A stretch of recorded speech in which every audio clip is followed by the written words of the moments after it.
Hey! Veux-tu au grand arbre me trouver? Je suis très heureuse de vous retrouver aujourd'hui pour vous faire un nouvel update lecture. Allez, c'est parti! Aujourd'hui, on parlera de deux romans. Écoutez, moi je vous propose qu'on y aille de suite. Donc, tout d'abord, on va parler de Gardien de Cité Perdue, le tome 1 de Shannon Messenger aux éditions Lumen.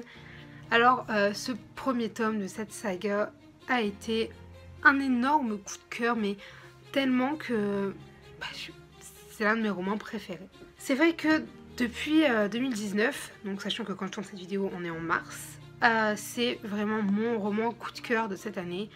Et j'essaye de le faire partager à tout le monde et je suis très heureuse de pouvoir vous en parler aujourd'hui. Alors, Gardien des Cités Perdues, c'est quoi?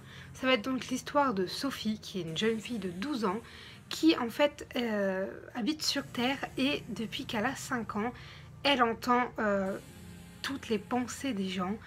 Et c'est vrai que c'est assez perturbant pour elle, enfin je veux dire c'est normal, si ça t'arrivait tu comprendrais pas, enfin... Elle a l'impression d'avoir un casque qui est tout le temps fixé sur sa tête avec des bruits parasites en fait tout simplement.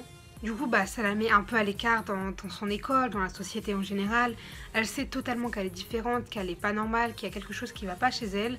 Mais elle ne saurait pas vous dire quoi, à part le fait que du coup elle entend les pensées des gens. Sauf qu'en fait tout va changer le jour où un jeune garçon va venir lorsqu'elle est en sortie avec sa classe au musée et va lui dire qu'elle ne vient pas de ce monde et que son monde l'attend. Et Sophie, ça va être une révélation pour elle et elle va enfin comprendre un peu pourquoi et comment ça se fait, même si au début bien sûr elle ne veut pas y croire. Voilà. Donc en fait elle va partir dans ce fameux monde qui l'attend. Je vous dirai pas trop de quoi ça retourne, comme ça vous spoil pas trop. Mais elle va s'y faire des amis et forcément des ennemis. Et dans ce monde l'y attendent de belles aventures, belles mais dangereuses aussi. Et j'ai vraiment kiffé ce premier tome, genre j'étais un peu sceptique au début, je vous ai fait choisir sur Instagram quel livre je lirais et du coup c'est lui qui avait été choisi.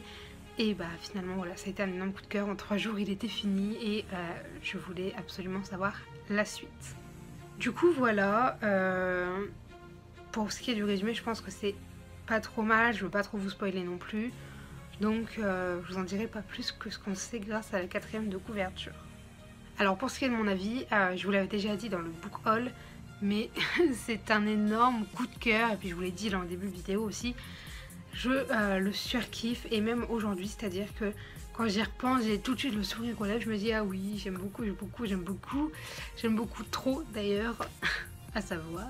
Alors j'ai entendu quelques avis divergents, c'est-à-dire que beaucoup de monde ont aimé Gardien des Cités Perdues, et je fais partie de ces gens.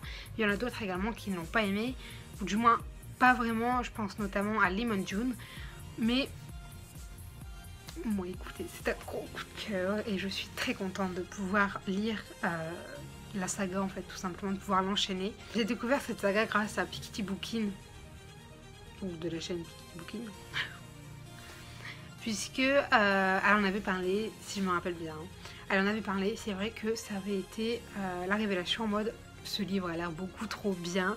Et après voilà, j'en ai entendu parler sur beaucoup de chaînes, c'est pour ça que je vous dis, je suis plus sûre que ce soit vraiment Piketty Bookin, mais il me semble. Et voilà, ça m'a donné trop envie de les lire et du coup depuis ils étaient sur ma wishlist et ma soeur me l'a acheté pour mon anniversaire.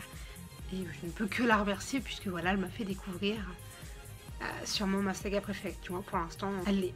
Alors l'univers, c'est vrai que je n'avais jamais vu d'univers avec ce genre de... comment appeler ça? Avec ce genre de personnage, comment vous dire? Genre vampire, loup-garou, tu vois ce que je veux dire dans le personnage? Ce genre de personnages inventés. Oui, ma ninouille. Viens, si tu veux, viens. Ah, c'est mon petit chien qui est là, regardez. Bonjour, tu dis bonjour à la caméra. Oh oui, mon petit bébé. Oh oui. Si vous entendez un petit bruit à côté, ce genre de bruit ou quoi, c'est mon chien qui est rentré dans ma chambre et qui du coup est fou à les joues. Donc on va souvent l'entendre descendre et monter du lit. Bref, du coup pour continuer sur ce que je vous disais, je vous le conseille vraiment si vous aimez la fantasy. Mais surtout si vous aimez, si vous aimez la fantasy pas non plus trop compliquée, c'est-à-dire pas avec 10 informations à la seconde, C'est vraiment un truc que j'ai beaucoup aimé et écoutez, je ne saurais que vous le conseiller. En vrai, j'ai tellement aimé que je ne sais pas trop comment vous en parler en fait, tout simplement. Mais je ne saurais pas mettre des mots sur ce que j'ai ressenti en le lisant en fait. C'est un peu compliqué, mais tout ce que je sais c'est que la fin, ça va, elle nous laisse quand même assez tranquille. C'est-à-dire qu'on a les réponses qu'on se demande un peu dans le tome 1, même si voilà, les réponses générales de la saga, on les a pas sinon il n'y aurait pas de saga. Mais comparé à certains des tomes, on nous laisse pas en suspense total. Du coup voilà, je ne saurais pas quoi vous dire de plus, à part que moi je vous le conseille vraiment à 100% et que c'est un gros coup de cœur. Du coup on va passer au deuxième roman. Et donc la prochaine lecture c'est Journal d'un noob barré guerrier, donc de Cube Kid aux éditions 404. Écoutez, je pose le livre et on y va. Alors, qu'est-ce que c'est Journal d'un noob?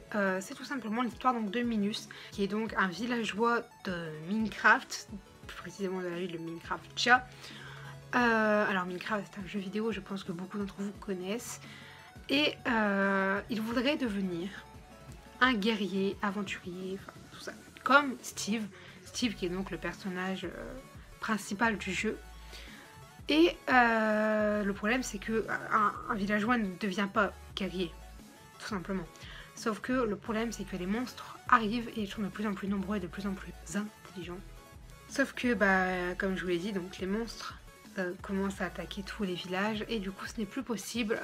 Tous les villageois vont mourir si jamais il n'y a pas des guerriers qui arrivent. Et du coup, dans l'école de Minus, il va y avoir des guerriers sélectionnés bien sûr à partir d'épreuves, tout ça.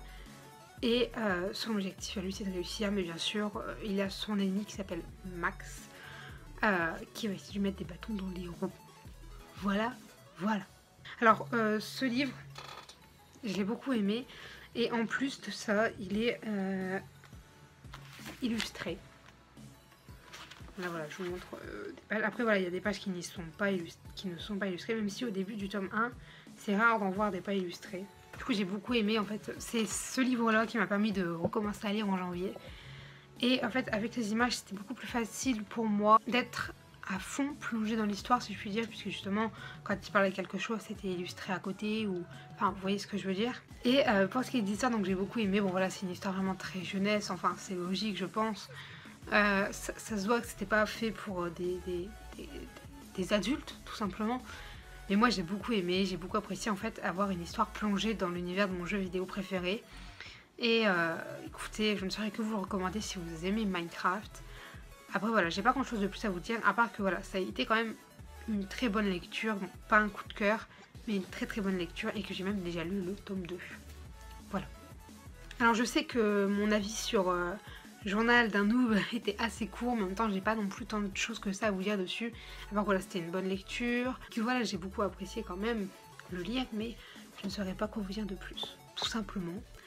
Et bien du coup sur ce, moi j'en ai fini. Alors si jamais un des deux livres que j'ai parlé vous intéresserait, ou si jamais il vous a plu, ou vous l'avez déjà lu tout simplement, n'hésitez pas à me dire tout ça en commentaire. Sur ce, moi je vous dis à très bientôt, à une prochaine, allez, ciao! Veux-tu au grand arbre me trouver, là où ils ont lynché leurs femmes meurtriers? Des choses étranges y sont vues, moi j'aurais aimé à minuit te voir à l'arbre du pendu.